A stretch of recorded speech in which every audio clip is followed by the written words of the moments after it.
All right, everyone, welcome back for another deep dive. You ready to get into it today? Absolutely. Let's do it. Okay, so today we are going to be talking about a really interesting situation that is unfolding right now. As we speak, today is March 4th, 2025, and President Trump has just slapped a 25% tariff on all Canadian imports. Yeah, this is huge. It's big, and Canada is not taking this lying down. Right. So we're going to be talking about all the different ways that Canada is planning to retaliate. And to really kind of dig into this, we're going to be looking at this article called How Canada Will Immediately Retaliate to Tariffs by Chris Lentz, was published today. So it's really like up-to-the-minute kind of analysis here. Hot off the presses, yeah. Exactly. So to kind of start us off, can you give us like the overview of what is Canada's initial response to these tariffs? Sure. So Canada's response was immediate. They wasted no time and immediately imposed their own 25% tariffs on 30 billion Canadian dollars worth of U.S. goods. Wow. So a tit for tat. Yeah, exactly. It's a classic tit-for-tat response. Right. But there's a little bit more to it than just, hitting back with the same amount. They've been very strategic about what they're targeting. Okay. So tell me about that strategy. What's the thinking there? So they're really focusing on industries and goods that are located or produced in states that voted for Trump in the last election. So they're hitting him where it hurts. Yeah, exactly. They're trying to put pressure on him from his own base.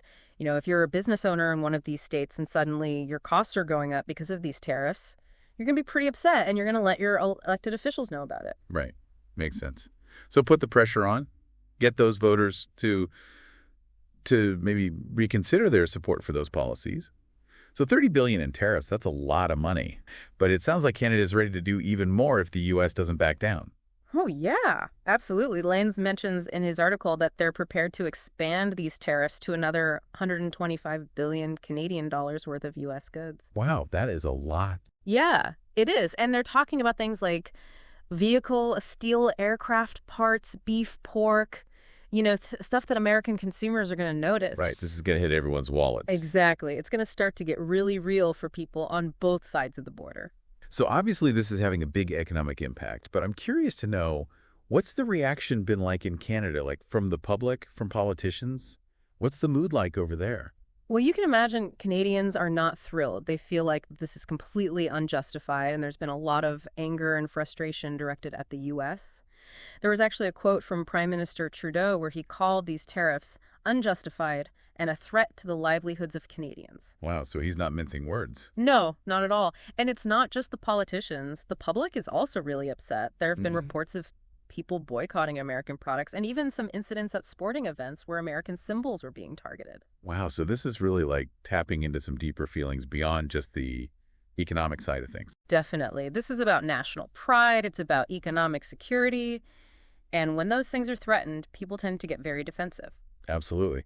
So we've talked about the tariffs, but are there any other tools that Canada is considering using to retaliate? Well, there are a couple other things that they're looking at. One is the possibility of imposing export taxes on Canadian goods that are sold to the U.S. So basically making their exports more expensive for Americans. Exactly. And then there's what some people are calling the nuclear option, which is the possibility of Ontario cutting off electricity exports to the U.S. Whoa, okay, that sounds pretty drastic. What would the impact of that be? Well, Ontario supplies power to about 1.5 million homes in the U.S., so it would definitely have a significant impact, especially on certain states that are heavily reliant on that energy. Wow, so that would be a major escalation. Yeah, it would be a big gamble, but it would also send a very strong message.